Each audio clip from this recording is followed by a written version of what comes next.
मोदी 28 मई को इसी महीने अब से 6 दिन बाद संसद की नई इमारत का उद्घाटन करेंगे। लेकिन कांग्रेस सवाल खड़े कर रही है, संसद का उद्घाटन राष्ट्रपति से क्यों नहीं कराया जा रहा। कांग्रेस को इस बात से भी दिक्कत है कि कोरोना के वक्त नई संसद के निर्माण पर करोड़ों रुपए क्यों खर्च किए गए। कांग्रेस के सवालों पर बीजेपी की दलील है कि नई संसद का निर्माण जरूरी था। आज आपको हम अपने दोनों नई संसद के बारे में जानकारी दे रहे हैं।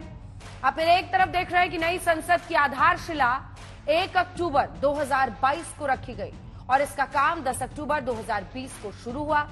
इसे अक्टूबर 2022 में बनकर पूरा हो जाना था, लेकिन देरी हुई। संसद की नई इमारत 13 एकड़ जमीन पर बनी है, 4 मंजिला है। इसे बनाने में कुल 1275 करोड़ के खर्च का अनुमान है।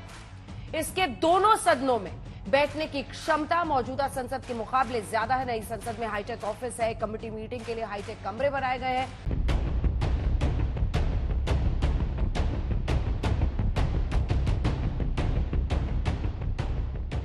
नई संसद की इमारत तैयार है। प्रधानमंत्री इसे 28 मई को देश के नाम करेंगे।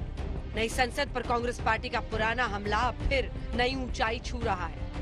प्रधानमंत्री मोदी कुछ रोज पहले जब नई संसद भवन देखने पहुंचे तो कांग्रेस ने इस इमारत को पीएम मोदी की निजी महत्वाकांक्षा और पैसे की बर्बादी बता दिया। जयराम रमेश से लेकर मनीष तिवारी ने इसे फिजूल खर्ची बताया। अब राहुल गांधी ने मोर्चा संभाला है। पीएम 28 मई को वीर सावरकर की जयंती पर नई संसद का उद्घाटन कर रहे हैं। राहुल गांधी ने ट्वीट कर दिया, नए संसद भवन का उद्घाटन राष्ट्रपति जी को ही करना चाहिए, प्रधानमंत्री को नहीं। अब कांग्रेस पार्टी ने बाकायदा प्रेस कॉन्फ्रेंस कर नई संसद को लेकर सवाल खड़े किए हैं। न सिर्फ नई संसद के औचित्य पर सवाल खड़ा किया, बल्कि ये भी पूछा कि जब दुनिया भर में इंग्लैंड और अमेरिका जैसे मुल्क ने कभी अपनी संसद की इमारत को नहीं बदला, तो कोविड के बीच हमारे देश में ये फिजूल खर्ची क्यों और उद्घाटन में संवैधानिक प्रक्रिया का अपमान क्यों। इतिहास में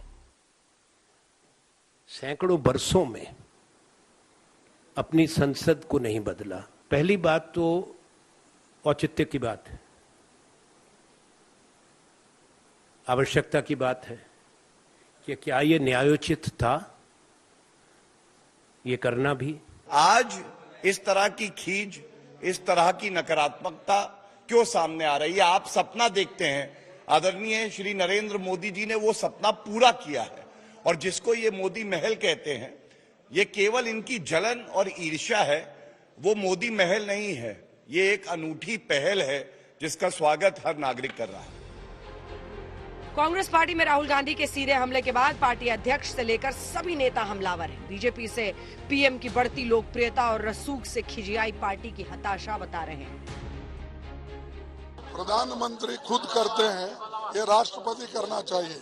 पहले फाउंडेशन करते वक्त भी वो उस वक्त के जो शेड्यूल कास्ट समाज से आए थे, दलित समाज से, उनको फाउंडेशन पे नहीं बुलाया। अरे जिस जगह महत्व देना है, उनकी गरिमा बढ़ाना है, उस जगह तुम उनको देते नहीं और बात के लिए, अपने वोटों के लिए ये बात कहकर दूर हो जाते। दुनिया भारत के नतमस्तक सलामी में लगी है और ये नाकारी दस्तक की गुलामी में लगे हुए हैं।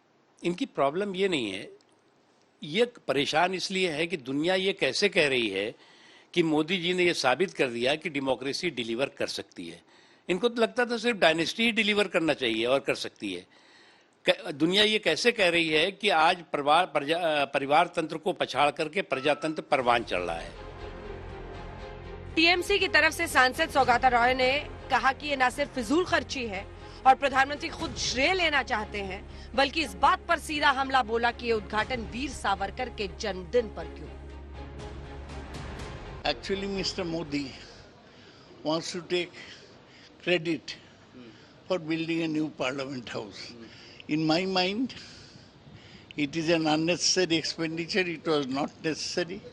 But to do it on Savarkar's birthday, Modi is sending a message defying the world that I'll do it on that day. Bharat के प्रति लोगों की ये होते हैं, सोच होती है, नजर होती है, तो हर भारतवासी गर्वान्वित होता है। आज दुनिया की भारत के प्रति नजर भी बदली है, नजरिया भी बदला है और निश्चित तौर से ये हर भारतवासी के लिए इसमें अपोजिशन, रूलिंग पार्टी, फला पार्टी, ये पार्टी का सवाल ही नहीं पैदा होता।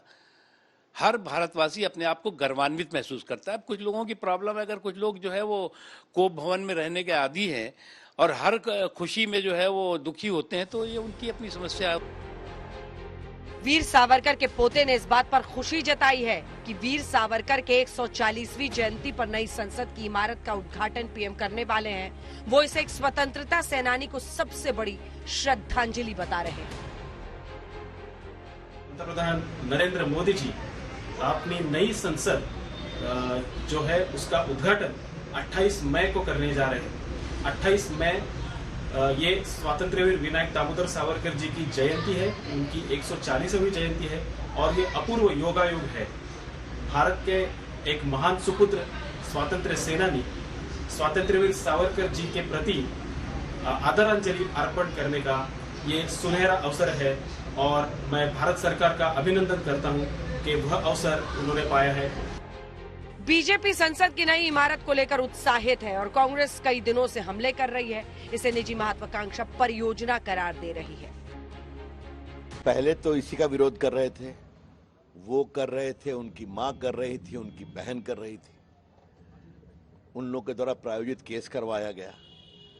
आज जब भारत का इतना सुंदर नई संसद बनी है, लगभग 100 वर्षों के बाद पुरानी संसद लीक करती थी, बाकी तो परेशानी क्या है? क्यों? मोटी बात यह है कि ये पूरा प्रयास नरेंद्र मोदी जी का है। आज देखिए कितना कर्तव्य पथ बन गया। सब बढ़िया बनता है, लेकिन नरेंद्र मोदी के कोई काम में उनको अच्छाई दिखाई नहीं पड़ती। वो मैसेज देने की राजनीति कर रहे हैं। देखिए सब कुछ ठीक है, हार इतनी भयंकर हुई है कर्नाटक के अंदर, इसलिए वो जल्दी ही उसका उद्घाटन कर रहे हैं, बताने के लिए कि सब कुछ ठीक ठाक है, और ठीक ठाक है नहीं। देखो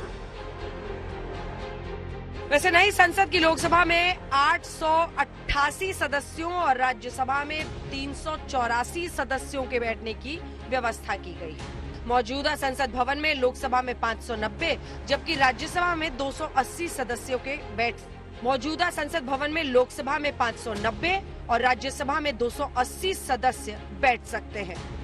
संसद की नई इमारत सेंट्रल विस्टा प्रोजेक्ट का हिस्सा है, जिसके तहत नई दिल्ली स्थित देश के पावर सेंटर को मॉडर्नाइज किया जा रहा है।